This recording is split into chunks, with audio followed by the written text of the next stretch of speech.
ولمزيد من التفاصيل ينضم إلينا عبر الهاتف من كفر الشيخ أحمد صديق، أحد أقارب العائدين من ليبيا بعد احتجازهم. أهلا بك أحمد. أحمد، عايزين نعرف السلام عليكم. إيه اللي حصل مع قريبك؟ فندم، هم كانوا مجموعة من الناس في حدود 250 واحد، كان بقالهم بتاع حوالي من شهرين بيترددوا على مطار برج العرب.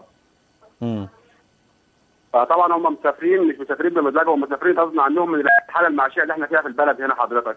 طيب هم معاهم تأشيرات ولا مش معاهم؟ معاهم تأشيرات سليمة وتأشيرات، وفي ناس كانت معاها كمان خروج وعودة من ليبيا، ومعاها العودة بالطيران. طيب بس السلطات هناك، سلطات المطار بتقول ان ما حدش معاه تأشيرات، هي ما ادتش تأشيرات لحد من شهر 6 اللي فات.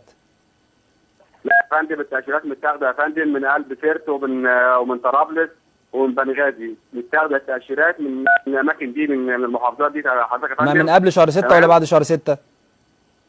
من بعد شهر 6 ومن قبل شهر 6. من بعد ومن قبل الاثنين. طب لما نزلوا المطار ايه اللي حصل معاهم؟ اما نزلوا المطار يا فندم حضرتك حجزوهم كلهم، كانوا بتاع حوالي 250 مصري على متن بتاع حوالي 3 او 4 طيارات، حجزوهم كلهم حضرتك في غرفه بتاع حوالي 10 في 10. وبعد ما حجزوهم في الغرفه، فيا جماعه طب سيبونا حتى نرجع مع الطياره بتاعتنا، اطلقوا سراحنا، او سيبونا حتى ننزل البلد على شغلنا. قالوا لهم لا، احنا نسيبكم ازاي؟ بقى انتوا السيسي عمال يقتل في سينا، واحنا اصلا الجنود اللي نازله من عندنا ديت هي بتاعتنا عندنا، احنا اللي قاتلينها عشان جايين يحاربونا.